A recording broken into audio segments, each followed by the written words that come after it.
낡은 시계가 쉰 목소리로 내실을 알렸다. 그 울림은 비 내리는 플랫폼 위를 천천히 후고 지나갔다. 기차가 떠난 자리엔 흙비 냄새와 눅눅한 바람만 남았다. 그리고 그 속에서 한 남자가 천천히 걸음을 옮겼다. 박정수. 72의 남자는 몸보다 무거운 가방을 한 손으로 끌었다. 가방의 바퀴는 이미 닳아 바닥에 긁히며 금소금을 냈다. 빗방울은 그의 어깨에 쉴 틈 없이 떨어졌고 모자는 젖어 모양을 잃었다. 역 대합실 유리문은 오래된 거울처럼 그의 몰골을 비추었다. 축 늘어진 외투, 꺼져버린 눈빛, 낡은 신발의 흙자국. 문은 그를 들여보내길 망설이는 듯 바람 한 줄기에도 삐걱이며 떨었다. 그는 유리 너머에 붙은 안내판을 오래 바라봤다. 역 환영합니다. 30년 전에도 그 문구는 있었다. 하지만 그때의 환영은 이제 그를 알아보지 못하는 듯 묵묵히 낡은 조명 아래에서 빛을 잃고 있었다. 그가 한 발짝 나설 때마다 무릉덩이는 작게 파문을 그렸다. 그 파문이 마치 누군가의 숨죽인 울음처럼 퍼졌다. 길가의 은행나무는 잎을 다 떨어뜨린 채 그를 지켜보았다. 가지 끝에서 맺힌 빗방울이 떨어질 때마다 그의 기억도 조금씩 흩어졌다. 그는 마을 어귀에 다다랐다. 한때 아이들의 웃음소리가 떠들던 골목. 노란 우산을 쓴 꼬마들이 뛰놀던 곳. 지금은 편의점 간판 불빛과 차가운 콘크리트 벽만이 남았다. 이 골목이 이렇게 좁았나. 그가 중얼거리자 담벼락에 붙은 포스터가 바람에 떨리며 대답했다. 분양문의. 과거의 시간은 그렇게 팔려나가고 있었다. 그는 오래된 집 앞에 멈췄다. 담벼락은 새로 칠해졌고 대문은 자동문으로 바뀌어 있었다. 한때 그가 직접 못을 박아 만들었던 나무문은 사라졌다. 대신 차가운 철문이 그 자리를 지키고 있었다. 그는 한참을 서 있었다. 빗소리와 자신의 숨소리만이 귓가를 채웠다. 그리고 마침내 초인종 위로 손을 올렸다. 손끝이 떨렸다. 누르기도 전에 전류가 흐르는 듯한 감각. 기억 속 딸의 웃는 얼굴이 번개처럼 스쳤다. 띠링. 낯선 전자음이 문 너머로 울렸다. 잠시 후 조심스러운 발소리. 문이 천천히 열리며 한 여자가 얼굴을 내밀었다. 40대 중반쯤 되어 보이는 단정한 차림의 여자. 그의 시선이 멈췄다. 민정이? 여자는 순간 고개를 젖히며 눈살을 찌푸렸다. 저 누구세요? 그의 목젖이 천천히 움직였다. 말 한마디 꺼내는데 50회의 세월이 걸린 듯 했다. 아버지다. 순간 공기가 무거워졌다. 집 안의 불빛이 흐릿하게 흔들렸다. 여자는 아무 말도 하지 않았다. 잠시 그를 바라보다가 문을 천천히 닫았다. 민정아. 그의 입술이 움직였지만 소리는 나오지 않았다. 문틈으로 빗물이 흘러내렸다. 그 빗방울이 마치 눈물처럼 그의 손등을 타고 떨어졌다. 문이 닫힌 뒤에도 그는 한동안 그 자리를 떠나지 않았다. 현관의 조명은 일정한 간격으로 깜빡이며 그의 그림자를 길게 느렸다. 그는 철문에 손을 올려보았다. 차갑고 매끄러운 표면 위로 손끝이 미끄러졌다. 문은 마치 숨을 죽인 듯 아무런 온기 없이 그를 밀어냈다. 멀리서 개 짖는 소리와 차 바퀴 물살 가르는 소리가 들렸다. 그는 조용히 모자를 벗었다. 빗물이 이마를 타고 내려왔다. 그래, 그렇겠지. 그는 천천히 고개를 숙였다. 그리고 집 앞 돌계단 아래로 내려갔다. 길가의 가로등은 그를 비추다 말고 빛을 줄였다. 마치 돌아가라고 속삭이듯이. 그는 다시 한번 뒤를 돌아봤다. 닫힌 문.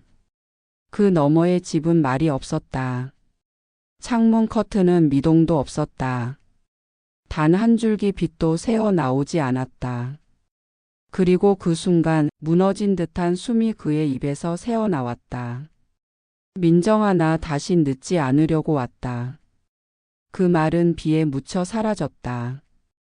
플라타너스 잎이 떨어져 그의 신발 위에 내려앉았다. 그는 그것을 주워 허공에 던졌다. 잎은 바람에 휘날리며 그의 뒷모습을 덮었다. 비는 멈출 기미가 없었다. 세상은 그를 잊은 듯 조용했고 단지 역식의 초침만이 묵묵히 다음 장면을 향해 걸어가고 있었다. 현관문이 닫히는 순간 거실의 공기도 함께 굳어졌다. 문틈으로 스며들던 비 냄새가 사라지고 대신 묵직한 침묵이 흘렀다. 민정은 문에 등을 기댄 채 한동안 움직이지 못했다. 비닐 우비가 축축하게 달라붙은 채 손끝에서 물방울이 떨어졌다. 부엌에서 남편의 목소리가 들려왔다. 누구였어? 그녀는 대답하지 않았다. 젖은 머리카락에서 물이 턱을 타고 떨어져 바닥에 작은 원을 만들었다. 남편은 거실로 걸어 나오며 다시 물었다. 그 노인 혹시? 민정은 천천히 고개를 돌렸다. 목소리는 낮았지만 단호했다. 맞아. 아버지야. 순간 TV의 화면이 반짝이며 꺼졌다. 마치 그 말이 방 안의 전기를 끄는 듯 모든 소리가 멎었다. 남편은 잠시 입술을 다물더니 한숨처럼 내뱉었다. 30년 만에? 이제 와서 왜? 그녀는 대답하지 않았다. 창밖에서는 여전히 빗줄기가 흘러내렸고 창문 유리는 그 물결을 따라 흐릿하게 흔들렸다. 거실의 시계 초침이 짧게 딱 하고 부딪힐 때마다 그녀의 가슴도 미세하게 흔들렸다. 문 열어줬어? 남편의 질문이 이어졌다. 아니. 그 한마디가 방 안을 가르며 내려앉았다. 그녀는 천천히 식탁에 앉았다. 손가락으로 컵 가장자리를 돌리며 그 안에 미지근한 커피를 바라보았다. 커피 위로 떨어지는 빗소리가 마치 속삭임처럼 들렸다. 그때 그 사람 우리 버리고 갔잖아. 남편의 말은 단정했다. 사업 망하고 빚지고 연락 한 번 없었지. 그런 사람이 이제 와서 뭐 할 말이 있다고. 민정의 눈썹이 미세하게 떨렸다. 그녀는 아무 말 없이 시선을 식탁 위 사진 액자로 옮겼다. 사진 속에는 엄마의 웃음이 있었다. 흰 블라우스, 단정한 머리, 평온한 표정. 하지만 사진 속 그 미소가 오늘따라 어딘가 슬퍼 보였다. 그녀는 컵을 들었다. 입술에 닿는 순간 커피는 이미 식어 있었다. 그 맛은 쓴맛보다 허무에 가까웠다. 그녀는 중얼거렸다. 그래도 비는 피해야지. 남편은 그 말을 못 들은 척했다. 신문을 펼쳐들며 무심히 말했다. 괜히 마음 약하게 굴지 마. 이런 사람들 한 번 품으면 다시 상처 주는 법이야. 신문장이 넘겨질 때마다 바람이 일었다. 그 바람에 부엌의 달력이 흔들리며 10월 22일이라는 숫자가 미세하게 떨렸다. 그 순간 창문 너머에서 낯익은 기침 소리가 들렸다. 민정의 시선이 멈췄다. 그 소리는 분명 어린 시절 밤마다 들리던 아버지의 기침 소리와 같았다. 그녀는 자리에서 일어섰다. 남편의 시선이 따라왔다. 나가려는 거야? 그냥 창문 좀 닫으려고. 그녀는 말끝을 흐리며 발소리를 죽였다. 창문을 향해 다가가는 동안 비 냄새가 점점 진해졌다. 그 냄새 속에는 오래된 기억이 섞여 있었다. 빗속에서 우산을 씌워주던 손, 작은 손을 감싸던 따뜻한 체온, 그리고 돌아서던 뒷모습. 그녀는 창틀에 손을 올렸다. 창밖 가로등 아래 젖은 회색 코트를 입은 남자가 여전히 서 있었다. 비에 젖은 어깨, 움직이지 않는 손. 그는 집을 바라보며 가만히 서 있었다. 마치 그 자리가 세상 마지막인 듯. 민정의 목이 저릿하게 타들었다. 손끝이 창문 손잡이를 스쳤다. 하지만 그 순간 남편의 목소리가 다시 방을 채웠다. 민정아, 그냥 놔둬. 이제는 우리 인생이야. 그녀는 손을 멈췄다. 창문은 열리지 않았다. 대신 바람이 불어와 커튼이 가볍게 흔들렸다. 그 틈으로 떨어지는 빗방울이 바닥에 작게 부딪혔다. 톡톡. 그 소리가 그녀의 심장 박동과 엇박으로 섞였다. 그녀는 천천히 커튼을 닫았다. 창밖의 그림자가 완전히 사라졌다. 그제야 방 안의 조명이 안정된 듯 다시 부드럽게 빛을 냈다. 그러나 그 부드러움 속엔 이상한 냉기가 스며 있었다. 민정은 자리에 앉지 못한 채 문가를 바라봤다. 그곳에는 아직도 아버지의 발자국이 남아 있을 것만 같았다. 남편이 말했다. 신경 쓰지 마. 그 사람 금방 갈 거야. 그녀는 대답하지 않았다. 다만 손끝으로 커피잔을 돌렸다. 잔 아래에 생긴 물자국이 점점 커다란 원이 되어 번졌다. 창밖의 빗소리는 멎지 않았다. 그 빗소리 속에서 누군가의 미약한 숨소리가 들리는 듯 했다. 그녀는 낮게 속삭였다. 금방 갈까? 하지만 그 말은 자기 자신을 향한 물음 같았다. 그녀의 눈빛이 흔들렸다. 집 안의 공기는 여전히 무겁고 문 밖의 세상은 여전히 젖어 있었다. 그리고 그 문 사이 어딘가에서 시간은 잠시 멈춘 듯 숨을 죽였다. 아침이 밝았지만 햇살은 여전히 흐렸다. 밤새 내린 비는 멈췄고 골목마다 희미한 안개가 피어올랐다. 빗물은 하수구를 따라 흘러가며 낮은 숨소리를 냈다. 그 길 끝 정수는 낡은 벤치에 앉아 있었다. 코트 자락은 여전히 젖어 있었고 양손으로 감싸 쥔 종이컵 속 커피는 식어 있었다. 편의점 앞에 유리문이 삑 소리를 내며 열리고 닫힐 때마다 그의 어깨가 미세하게 흔들렸다. 편의점 안에서는 젊은 알바생이 라디오를 틀어놨다. DJ의 경쾌한 목소리가 들려왔다. 오늘은 가족과 함께 따뜻한 하루 보내세요. 그 말이 끝나기도 전에 정수의 눈동자가 컵 속으로 내려앉았다. 그의 옆을 지나던 행인 하나가 속삭였다. 저 사람 어제 비 맞으면서 문 앞에 서 있던 그 노인 아니야? 또 다른 목소리가 이어졌다. 응, 맞아. 그 집 딸이 문도 안 열어줬다더라. 말끝마다 비웃음이 섞여 있었다. 골목의 공기가 서서히 식었다. 정수는 아무 말도 하지 않았다. 그저 고개를 숙인 채 종이컵을 양손으로 감쌌다. 컵의 열기가 다 사라졌는데도 그의 손은 여전히 그것을 놓지 못했다. 길가의 철제 난간은 녹이 슬어 있었다.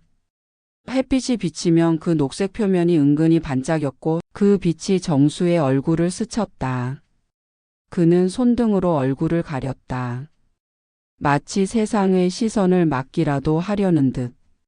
몇 걸음 앞 담배 피우던 노인이 그를 흘끗 보았다. 박정수 아니야? 그 인간 아직도 살아 있었네. 옆자리 노파가 혀를 찼다. 가족 버리고 도망간 놈이 무슨 낯으로 왔대. 그런 사람은 그냥 모르는 척해야 해. 그 말이 공중을 돌아 정수의 귀에 스쳤다. 그는 미세하게 숨을 들이켰다. 하지만 눈은 여전히 아래를 향해 있었다. 담배 연기와 비 냄새가 섞여 낡은 벤치 위에 낮게 깔렸다. 편의점 문이 다시 열렸다. 할아버지, 커피 더 드릴까요? 알바생의 목소리는 조심스러웠다. 정수는 고개를 들었다. 소년의 얼굴에는 아직 세상의 냉기가 닿지 않았다. 그는 잠시 망설이다가 고개를 끄덕였다. 고맙다. 소녀는 뜨거운 커피를 건네며 살짝 웃었다. 그 미소는 오래전 누군가의 얼굴을 닮아 있었다. 정수는 컵을 두 손으로 받았다. 그 작은 온기가 손끝을 타고 전해졌다. 추우시죠? 날이 요즘 너무 쌀쌀해서. 괜찮다. 짧은 대답이었지만 그의 목소리에는 묘한 떨림이 섞여 있었다. 소년이 가게 안으로 들어간 뒤에도 정수는 한참 그 문을 바라봤다. 유리문 너머에서 따뜻한 빛이 새어나왔고 그 빛이 그의 신발 끝을 간신히 비췄다. 그때 맞은편에서 누군가 휴대폰을 들이댔다. 야, 저 사람 그 노인 맞지? 어제 아버지라고 찾아왔던 그 사람. 진짜야? 대박. 찰칵. 카메라 셔터 소리가 공기 속을 갈랐다. 정수의 고개가 천천히 들렸다. 그의 눈에 짧은 섬광이 스쳤다. 하지만 곧 아무 일도 없었다는 듯 다시 고개를 숙였다. 바람이 그의 머리카락을 흩날렸다. 그의 앞을 지나던 택배 트럭이 무릉덩이를 밟았다. 물방울이 튀어 그의 코트 자락을 적셨다. 그러나 그는 미동도 없었다. 그저 그 자리에 앉은 채 손가락으로 종이컵의 가장자리를 천천히 돌렸다. 그리고 아주 작게 스스로에게 말하듯 중얼거렸다. 사람들은 기억보다 소문을 더 오래 믿지. 그 말이 바람에 흩어졌다. 전봇대에 붙은 낡은 전단지가 바람에 펄럭였다. 가족을 찾습니다. 잉크가 번져 이름은 알아볼 수 없었지만 사진 속 얼굴은 그와 닮아 있었다. 정수는 그 전단 앞에서 잠시 걸음을 멈췄다.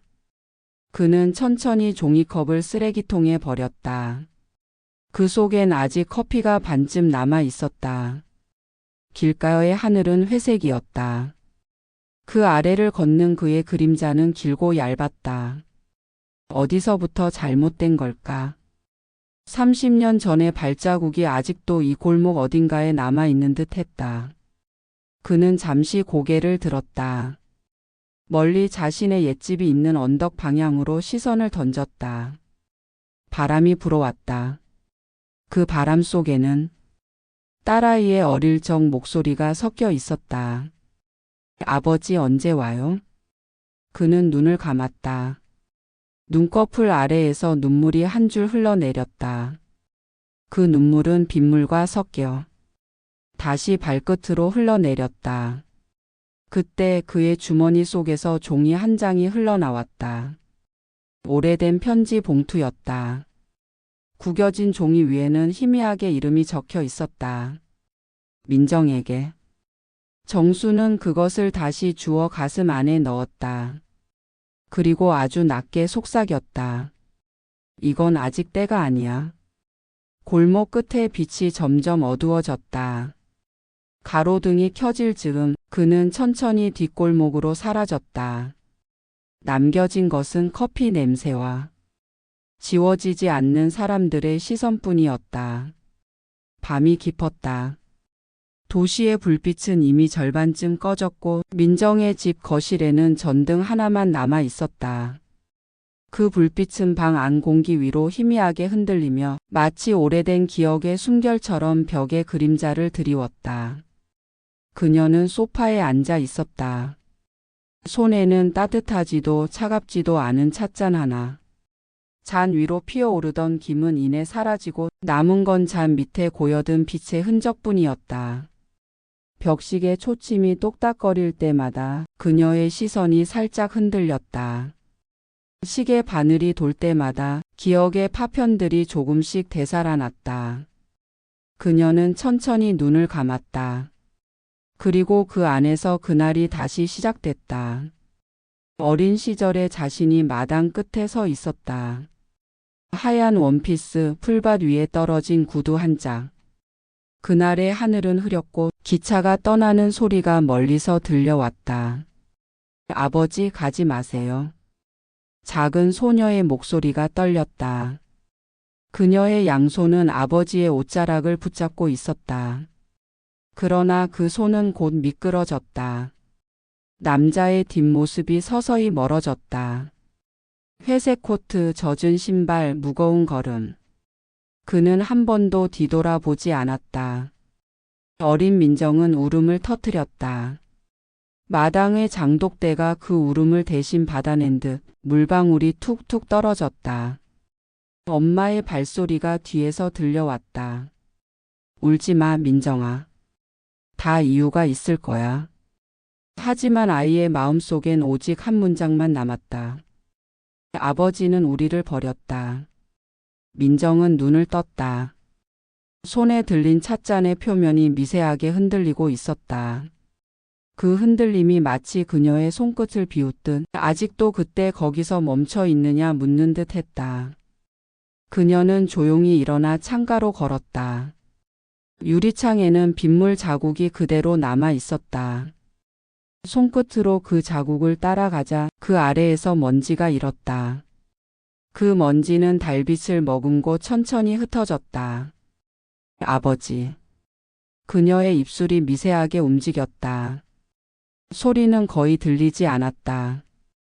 그러나 그 한마디에 방 안의 공기가 순간 떨렸다. 책장 위에 놓인 낡은 액자 하나가 그때 작게 딸깍 소리를 내며 기울었다. 액자 속 사진. 어린 시절의 민정과 아버지가 함께 웃고 있었다. 해질 무렵 공원 벤치에서. 그는 민정의 머리를 쓰다듬고 있었다. 그녀는 천천히 손을 뻗었다. 유리 위를 스치는 손끝이 차가웠다. 사진 속 아버지의 미소가 흐려지고 그 자리에 어제 본 초라한 노인의 얼굴이 겹쳐졌다. 그녀의 눈가가 번졌다. 눈물이 아닌 오래된 피로였다. 마음속 어딘가에서 무언가가 부서지는 소리가 들렸다. 그녀는 거실 불을 끄고 방으로 들어갔다. 문을 닫는 소리는 가볍지만 그 울림은 방 안을 오래 맴돌았다. 침대에 몸을 눕히자 천장의 그림자가 파도처럼 일렁였다. 그 파도 속에서 아버지의 목소리가 들리는 듯 했다. 민정아, 꼭 공부 열심히 해라.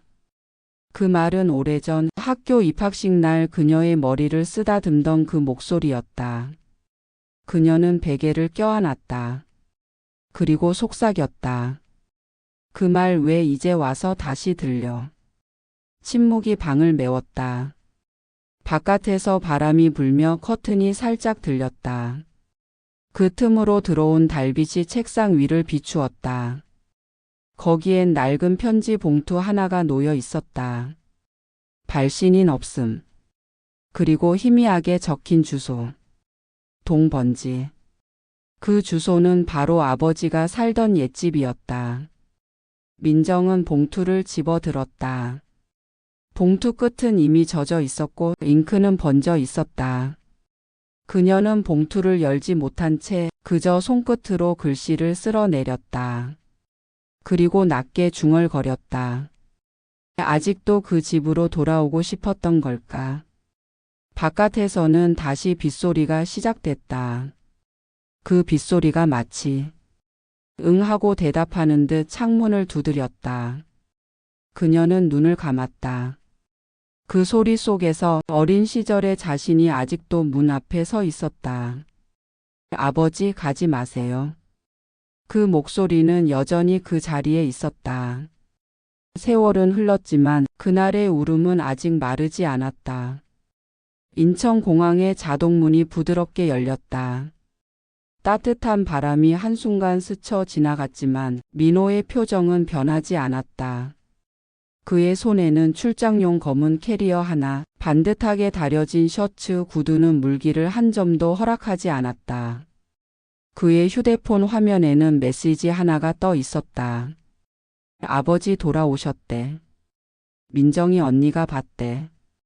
보낸 사람은 고모였다. 민호는 잠시 그 문장을 바라보다가 화면을 꺼버렸다. 지금 와서 왜? 혼잣말처럼 중얼거린 그 한마디가 공항의 소음 속으로 금세 사라졌다. 그는 곧장 택시를 잡아탔다. 창문 밖으로 스쳐가는 도심의 풍경은 그가 떠나온 세월만큼이나 낯설었다. 건물은 바뀌었고 사람들은 더 빠르게 걷고 있었다. 그러나 그의 눈에는 모든 것이 느리게 보였다. 마치 누군가 오래전 꺼져버린 필름을 다시 돌리는 듯했다. 택시 기사가 물었다. 손님 어디 가세요? 민호는 짧게 대답했다. 동 옛집 근처요. 기사는 백미러로 그를 힐끗 보았다. 거기 요즘 낡은 집들 다 헐고 새로 짓더만요. 민호는 아무 대답도 하지 않았다. 그 말은 그에게 시간이라는 단어보다 더 냉혹하게 들렸다. 차가 멈췄을 때 그는 창밖으로 눈길을 던졌다. 비에 젖은 골목, 길모퉁이의 편의점, 낯익은 간판 하나. 정수 슈퍼. 이름은 같지만 주인은 달라져 있었다. 그는 천천히 문을 열고 내렸다. 공기 속에는 습기와 함께 묘한 냄새가 섞여 있었다. 낡은 나무, 젖은 흙, 그리고 아주 희미하게 스며든 기억의 냄새. 그는 가방을 옆에 세우고 골목을 걸었다. 발밑에서 물이 튀었고 신발 밑창이 젖었다. 그는 그조차 신경 쓰지 않았다. 골목 끝 벤치 하나가 눈에 들어왔다. 거기엔 한 노인이 앉아 있었다. 낡은 코트, 젖은 모자, 손에는 종이컵 하나. 민호는 그저 스쳐 지나가려 했다. 하지만 그 순간 그 노인이 들고 있던 봉투 위에 흘러내린 글씨가 눈에 들어왔다. 민정에게. 발걸음이 멈췄다. 민호는 노인을 바라봤다. 그는 고개를 숙인 채 손가락으로 종이컵을 천천히 돌리고 있었다. 그 동작, 그 습관. 기억 속에 누군가와 닮아 있었다. 민호는 천천히 다가갔다. 노인의 손등엔 굳은 살과 흉터가 있었다. 그의 머리카락은 거의 휘어졌고 입술은 바람에 말라 있었다. 그는 아주 작은 목소리로 말했다. 저 혹시 박정수 씨 맞나요? 노인이 고개를 들었다. 그의 눈동자는 흐릿했지만 민호의 얼굴을 보자마자 한순간 맑아졌다. 민호야? 그 짧은 한마디에 공기마저 멈춘 듯 했다. 민호의 손끝이 떨렸다. 그는 본능적으로 한 걸음 물러섰다. 아니요. 잘못 보셨어요. 그 말이 떨어지는 순간 정수의 눈빛이 흔들렸다. 그러나 그는 아무 말도 하지 않았다. 그저 고개를 숙였다. 민호는 등을 돌렸다. 그의 표정엔 분노도 슬픔도 없었다. 다만 오래된 혼란의 그림자만이 비쳤다. 몇 걸음 걸었을 때 바람이 불며 노인의 봉투가 바닥에 떨어졌다. 편지 한 장이 살짝 드러났다. 민호는 무심히 그 위를 지나치려 했다. 그러나 바람이 종이를 들고 그의 발끝에 걸렸다. 그는 잠시 멈춰 그 편지를 주워들었다.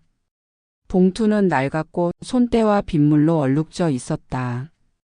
그 안에는 삐뚤삐뚤한 글씨가 적혀 있었다. 사람들은 내가 도망갔다고 말하지만 사실은 너희를 지키려던 거였다. 민호는 손끝이 차가워지는 것을 느꼈다. 그 문장을 몇 번이고 읽었다. 그러다 조심스레 편지를 접어 다시 봉투에 넣었다. 그는 노인에게 다가가 편지를 건넸다.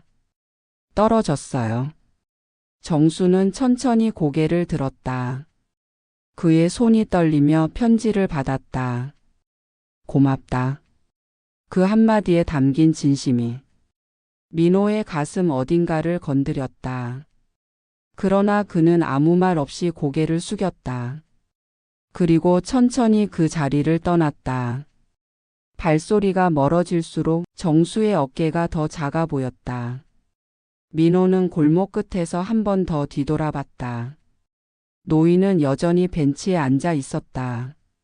그의 손에는 봉투가, 그 앞에는 식어버린 커피 한 잔이 있었다. 민호의 눈이 잠시 흔들렸다. 그는 다시 발을 옮겼다. 하지만 그 발걸음은 처음보다 훨씬 느렸다. 그가 코너를 돌자 바람이 다시 불었다. 그리고 벤치 위에 신문 한 장이 뒤집혔다. 제목이 드러났다. 30년 전 한 남자의 실종. 가족을 위해 남몰래 빚을 떠안았던 가장. 정수는 천천히 눈을 감았다. 신문 위에 활자가 젖은 빗물에 번지며 사라졌다. 그의 손끝이 떨렸지만 입가에는 아주 미약한 미소가 번졌다. 그때 멀리서 민호의 휴대폰이 울렸다. 진동음이 허공을 가르며 이 두 사람 사이의 마지막 거리를 메웠다. 화면에는 민정의 이름이 떠 있었다. 민호야, 아버지 정말 오셨어. 민호는 화면을 바라보다 잠시 눈을 감았다. 그리고 휴대폰을 천천히 주머니에 넣었다. 하늘 위로 구름이 걷히고 희미한 햇살 한 줄기가 골목을 비추었다. 그 빛이 정수의 어깨를 스쳤다. 그는 아주 작게 중얼거렸다. 이제야 봄이 오는구나. 밤은 고요했다. 민호는 작은 스탠드 불빛 아래 앉아 있었다.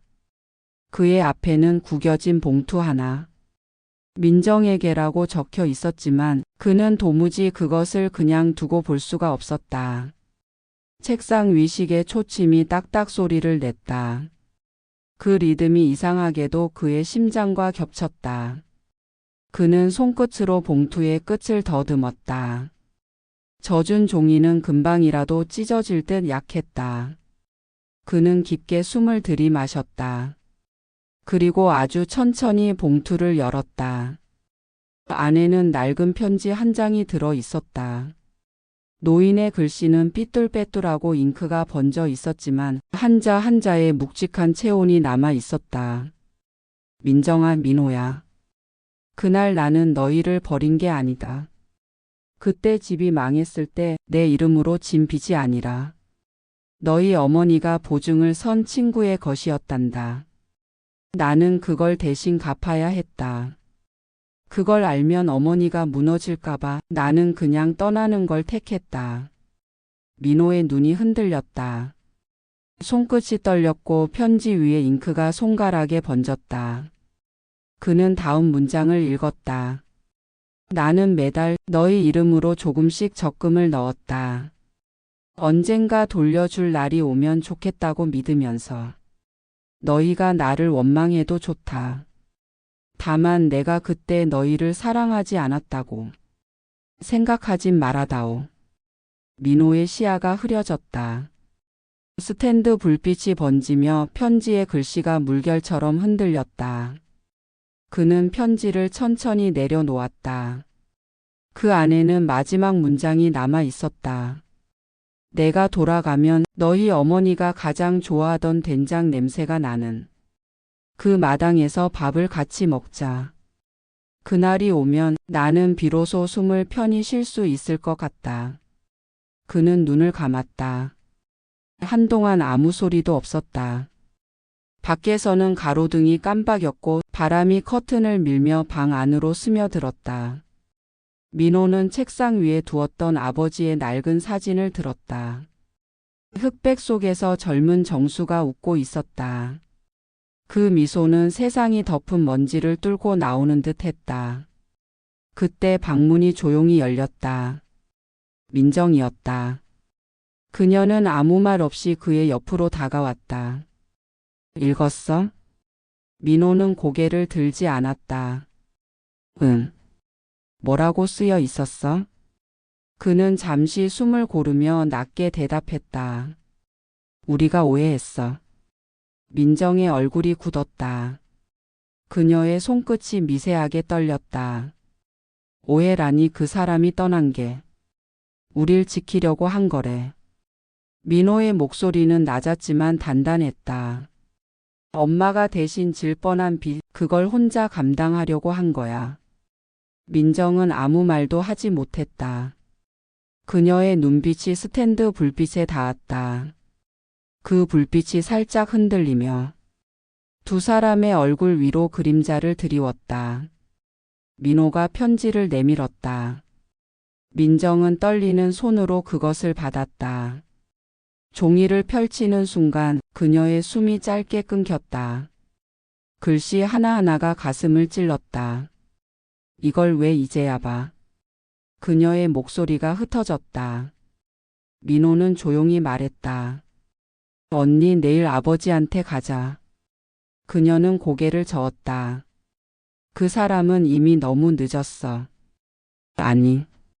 민호는 단호하게 말했다. 우리한테 늦었지, 그 사람한테는 아직 아닐지도 몰라. 그 말 뒤로 방 안의 시계가 다시 딱 하고 울렸다. 그 짧은 소리가 이상하리만큼 길게 이어졌다. 민정은 그 소리 위로 낮게 중얼거렸다. 그 사람이 그 편지를 쓴 게 언제일까? 민호는 대답하지 않았다. 대신 편지 봉투를 가만히 덮었다. 그 위에 자신의 손을 올려놓았다. 언제든 상관없어. 이제라도 우리가 알아버렸으니까. 민정은 그를 바라봤다. 그 시선엔 여전히 분노와 슬픔 그리고 혼란이 뒤섞여 있었지만 그 속 어딘가에 아주 미약한 연민이 피어났다. 창밖에서는 바람이 잠시 멈췄다. 구름 사이로 달빛이 스며들었다. 그 빛이 편지 위로 내려앉았다. 글씨들이 다시 선명해졌다. 언젠가 돌아가면 밥 한 끼만 같이 먹자. 민정의 손끝이 편지 위를 천천히 스쳤다. 그녀의 눈가가 붉어졌다. 그러나 울지 않았다. 그 대신 조용히 말했다. 그 사람 아직 우리 근처에 있을지도 몰라. 그리고 그 순간 멀리서 들려오는 구급차의 사이렌 소리가 밤을 찢었다. 민정의 시선이 민호와 마주쳤다. 둘 다 아무 말도 하지 않았다. 창문 바깥 불빛이 잠시 깜박였다. 그것은 마치 누군가의 마지막 신호처럼 밤 공기 속으로 스며들었다. 아침 햇살이 흐릿하게 거실을 비췄다. 창문 틈으로 들어온 바람이 커튼을 밀며 식탁 위 반찬들을 살짝 흔들었다. 젓가락 소리가 나기 전 공기는 이미 숨을 죽인 듯 고요했다. 식탁엔 세 사람의 그림자가 앉아 있었다. 민정, 민호 그리고 박정수. 30년의 시간 끝에서 마주한 그들은 서로를 보지 않은 채 밥상 위만 바라보고 있었다. 국물에서 김이 피어올랐다. 그 향은 어머니가 늘 끓이던 된장국 냄새였다. 그 냄새가 정수의 코끝을 스쳤다. 그는 잠시 젓가락을 멈췄다. 눈앞이 흐릿해졌고 그 사이로 아내의 얼굴이 겹쳐졌다. 여보, 오늘은 아이들 좋아하는 된장국 끓일까? 그 기억 속 목소리는 아직도 따뜻했다. 민호가 조용히 말했다. 이거 아버지 좋아하시던 거예요. 그의 말은 조심스러웠지만 그 안에는 다 말하지 못한 미안함이 섞여 있었다. 정수는 고개를 끄덕였다. 그러나 젓가락은 들리지 않았다. 그의 손끝이 살짝 떨렸다. 민정이 조용히 말했다. 식으니까 드세요. 그 한마디에 방 안의 공기가 잠시 흐트러졌다. 정수는 숟가락을 들어 국을 떠올렸다. 뜨거운 김이 올라오며 안경을 흐리게 만들었다. 그는 천천히 한 모금 삼켰다. 그리고 아주 조용히 미소를 지었다. 그 맛이네. 그의 목소리는 낮았지만 그 안에는 수십 년의 그리움이 담겨 있었다. 민정은 그를 바라보았다.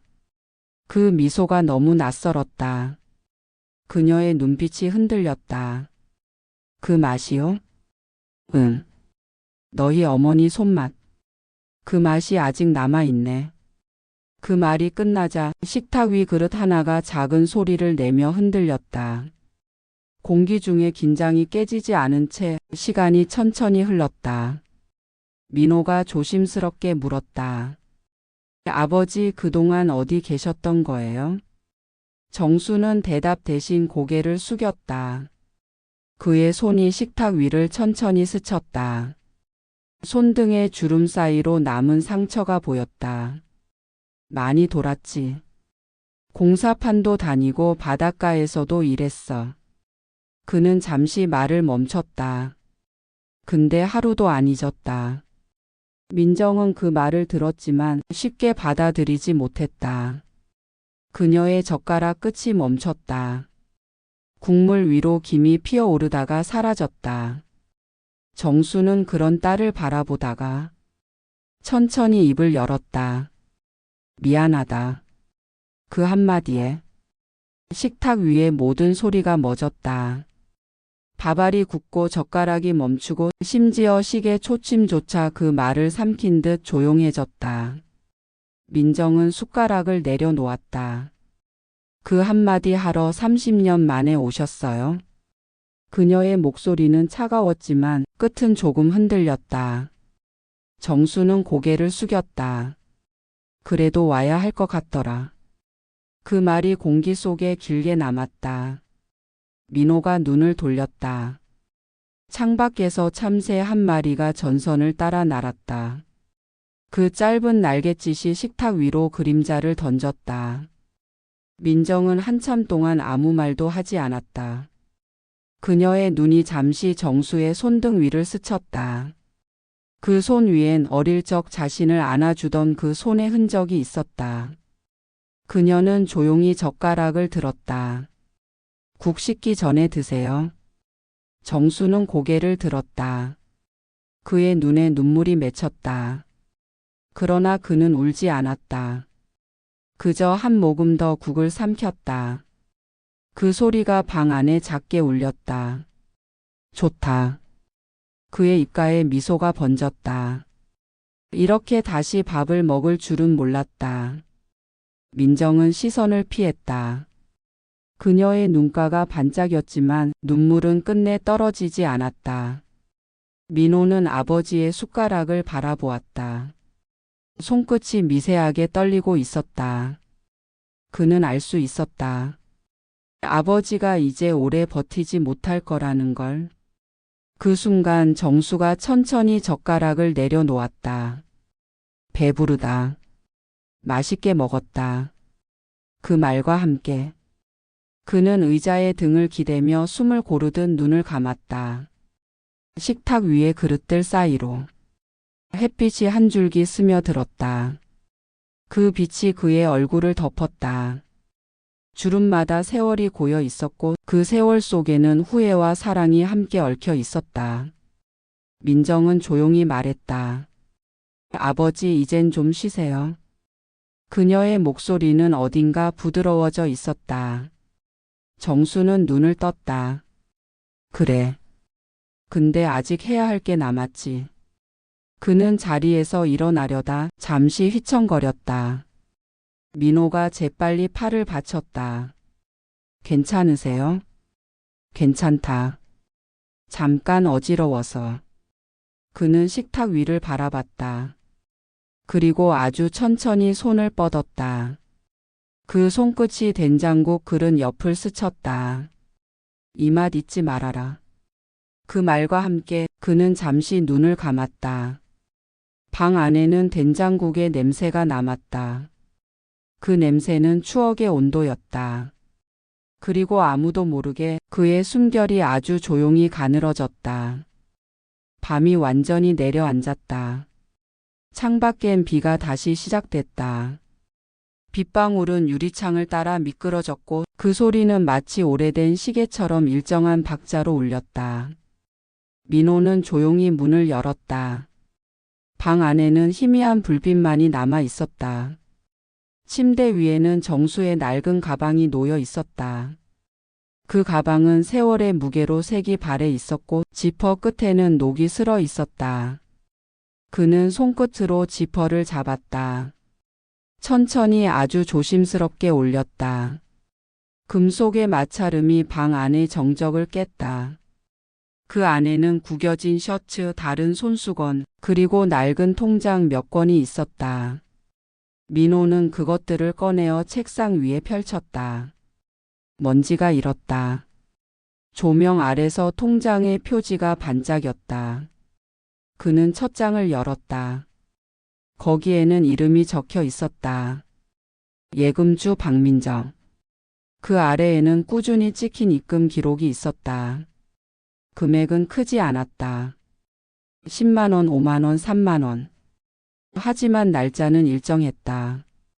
한 달도 거르지 않고 30년 가까이.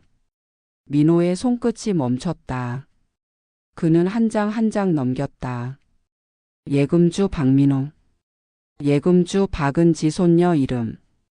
그는 숨을 삼켰다. 가슴 한가운데에서 묘한 뜨거움이 피어올랐다. 그때 방문이 살짝 열렸다. 민정이 들어왔다. 뭐해? 민호는 대답 대신 통장 하나를 내밀었다. 이거 봐요. 민정은 그것을 받아들었다. 손끝이 떨렸다. 통장 속 잔액 옆에 적힌 글씨가 눈에 들어왔다. 결혼식 축하. 아빠가 조금이라도 보탠다. 그녀의 입술이 미세하게 떨렸다.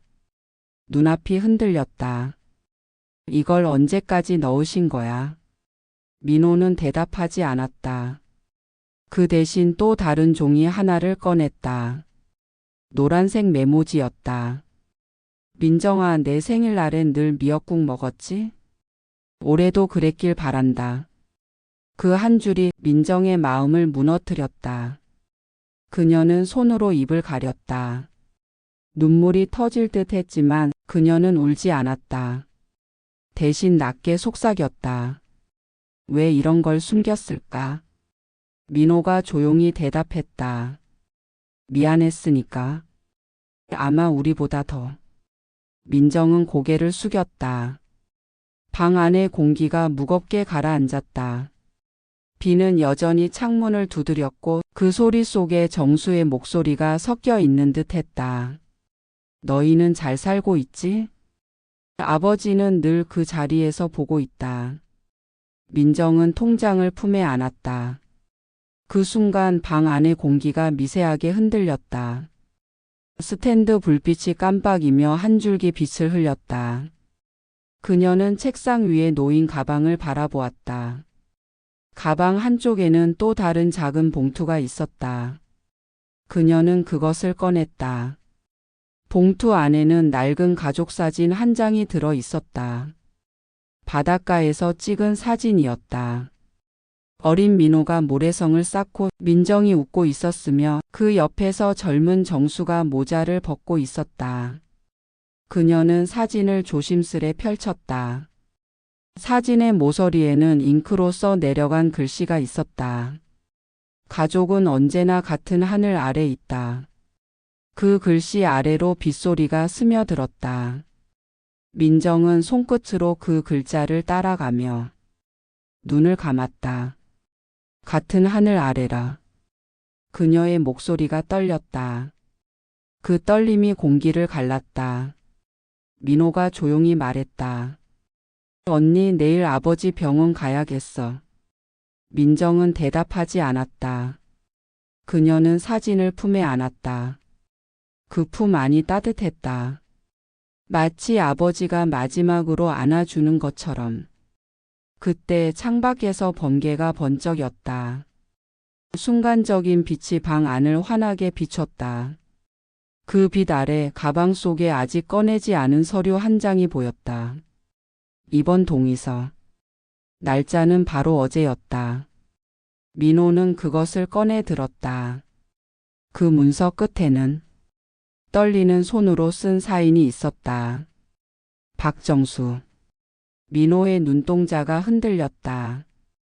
어제 병원에 혼자 갔던 거야. 민정이 그 말을 듣고 고개를 들었다. 그녀의 입술이 열렸다. 병원? 두 사람의 시선이 마주쳤다. 그리고 동시에 하늘에서 천둥이 울렸다. 그 소리는 마치 시간이 다시 움직이기 시작한 신호처럼 들렸다. 민호는 문서를 꼭 쥐었다. 언니 지금 가자. 민정은 아무 말 없이 고개를 끄덕였다. 두 사람은 서둘러 코트를 챙겨 입었다. 문이 열리고 찬 바람이 거실로 밀려왔다. 빗소리가 더욱 커졌다. 그들이 문을 닫고 나가자 방 안에는 여전히 가방 하나와 사진 한 장이 남아 있었다. 그 사진 위로 빗방울이 떨어졌다. 빛이 꺼지며 방 안이 어둠에 잠겼다. 새벽 3시. 도시의 불빛이 꺼지고 빗소리만 남았다. 병원 복도는 텅 비어 있었다. 형광등이 깜빡이며 낮게 웅웅거렸고 벽시계는 느리게 그러나 꾸준히 시간을 세고 있었다. 민호와 민정은 급히 병동을 향해 걸었다. 그들의 신발 밑창이 젖은 바닥에 닿을 때마다 척척 소리가 희미하게 울렸다. 그 소리는 마치 오래된 심장 박동처럼 불안하게 이어졌다. 응급실 앞 간호사가 서 있었다. 그녀는 조용히 고개를 숙였다. 보호자분들 박정수님 중환자실로 옮겼습니다. 민정의 손이 허공을 더듬었다. 상태가 어떤가요? 간호사는 잠시 말을 잃었다. 지금은 의식이 있으시지만 많이 약하세요. 민정은 아무 대답도 하지 못했다. 그녀의 입술이 떨렸다. 민호가 그녀의 어깨를 붙잡았다. 가자. 그들은 복도를 따라 걸었다. 병실 앞 문이 열릴 때 흰빛이 눈을 찔렀다. 그 안에는 흰 시트, 흰 벽, 그리고 숨소리 하나. 침대 위에서 아버지가 누워 있었다. 산소 마스크가 얼굴의 절반을 가렸고 손등에는 주사 바늘이 꽂혀 있었다. 기계가 삑 하고 울릴 때마다 그의 가슴이 천천히 오르내렸다. 민정이 조심스레 다가갔다. 아버지. 그녀의 목소리는 깨질 듯 얇았다. 정수의 눈꺼풀이 느리게 떨렸다.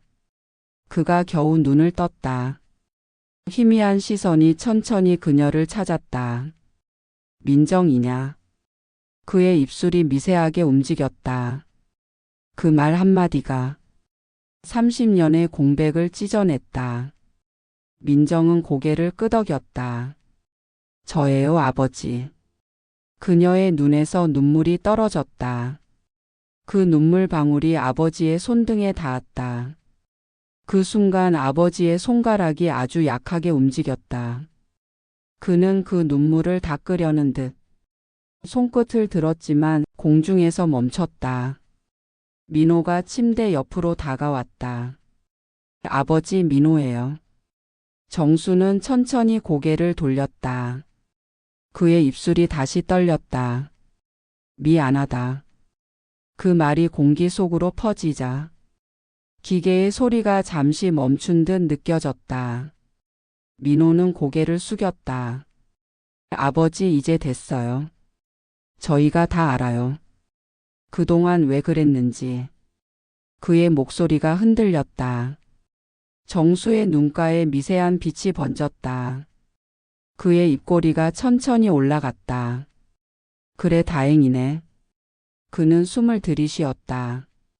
하지만 그 숨은 너무 약했다. 그가 말 한마디를 더 하려는 순간 산소 마스크 안쪽이 뿌옇게 흐려졌다. 민정이 그의 손을 붙잡았다. 아버지, 아직 말하지 마요. 정수의 시선이 천천히 천장 쪽으로 향했다. 병실의 형광등이 희미하게 빛났다. 그는 그 빛을 바라보며 미소를 지었다. 너희는 나처럼 살지 마라. 그 마지막 문장은 숨과 함께 공기 속으로 흩어졌다. 기계음이 다시 삐하고 울렸다. 민정의 손이 그의 손등을 세게 잡았다. 아버지, 아버지. 민호가 호출 버튼을 눌렀다. 간호사와 의사가 달려왔다. 심정지.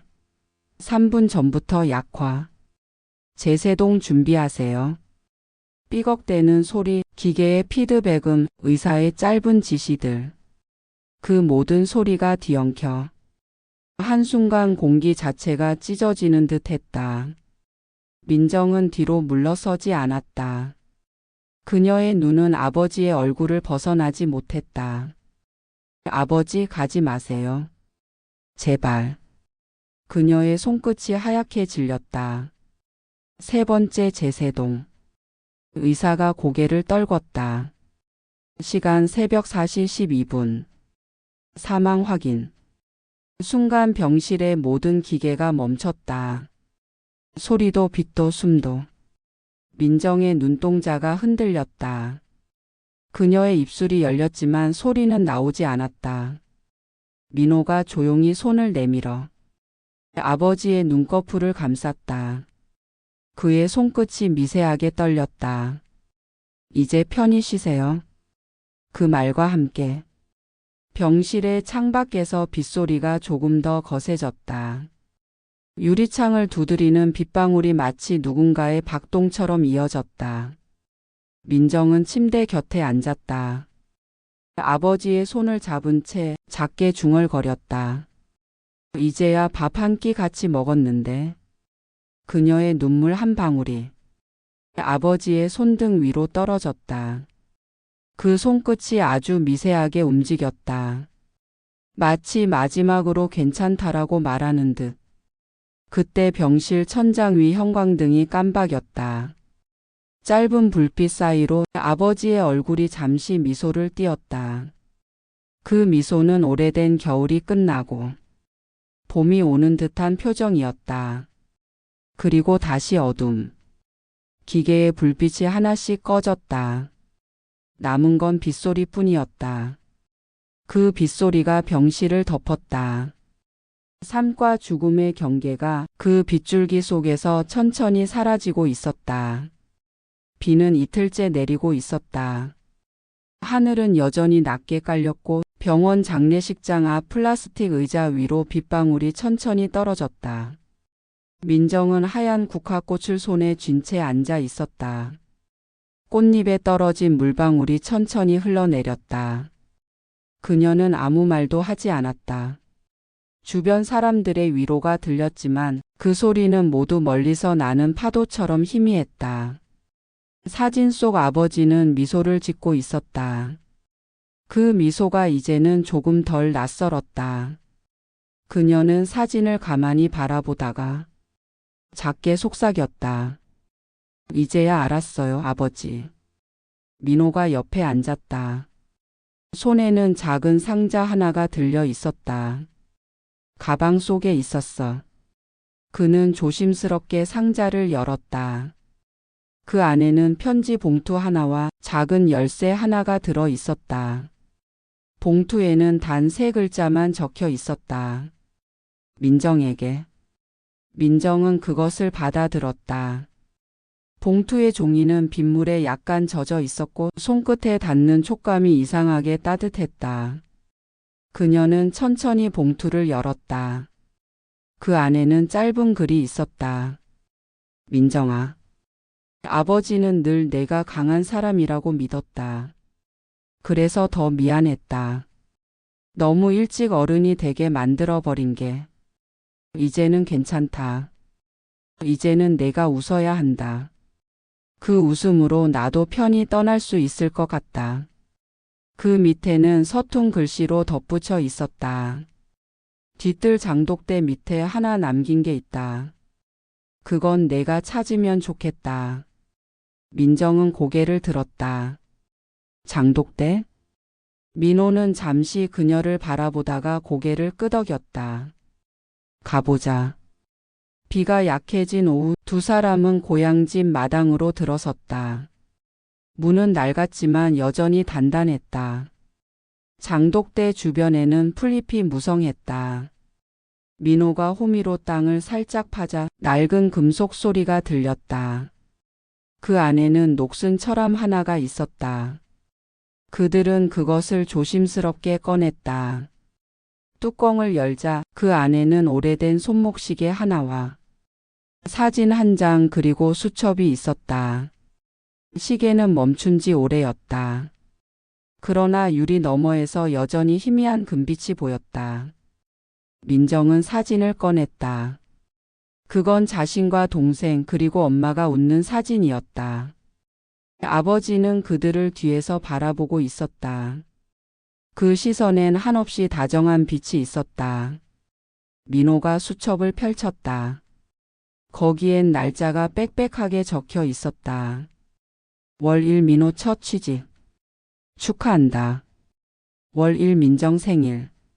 미역국 끓였을까? 월 1 오늘도 아이들 생각난다. 잘 있겠지.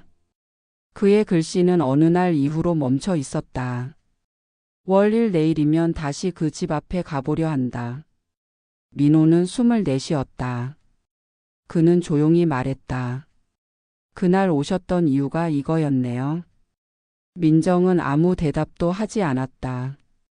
그저 수첩을 품에 안았다. 손끝에 닿는 그 질감이 마치 아버지의 손을 다시 잡은 것처럼 느껴졌다. 바람이 불었다. 빗방울이 장독대 뚜껑을 두드렸다. 그 소리가 일정한 리듬으로 울렸다. 민정은 하늘을 올려다봤다. 회색 구름 사이로 한 줄기 햇빛이 비쳤다. 그녀는 천천히 말했다. 이제야 진짜로 보내드릴 수 있겠네. 민호가 고개를 끄덕였다. 그래. 이제 됐어. 두 사람은 그 자리에 오래 서 있었다. 시간이 멈춘 듯 고요했다. 장독대 옆 프리 위로 물방울이 맺히고 햇살이 그것을 반짝이게 했다. 그때 민정이 품에 안았던 봉투에서 무언가 떨어졌다. 작은 메모지 조각이었다. 그녀는 허리를 굽혀 그것을 주었다. 거기엔 마지막 문장이 적혀 있었다. 이제는 너희 곁에 있을게. 민정은 그 글을 오래 바라봤다. 그리고 아주 작게 미소를 지었다. 눈물이 아닌 미소였다. 바람이 불었다. 그 메모지가 공중으로 떠올랐다. 하늘 위로 구름 사이로 천천히 사라졌다. 멀리서 교회 종소리가 들렸다. 그 소리는 묘하게 따뜻했다. 민호가 말했다. 언니 비 그쳤다. 민정이 고개를 들었다. 하늘은 맑아지고 있었다. 그녀의 얼굴 위로 햇살이 내려앉았다. 그 빛이 눈부셨지만 그녀는 피하지 않았다. 그녀는 마지막으로 장독대를 향해 인사했다. 잘 가요, 아버지. 바람이 살짝 불었다. 그 바람이 꽃잎 하나를 날렸다. 그 꽃잎은 장독대 위에 앉았다가 조용히 흙 위로 떨어졌다.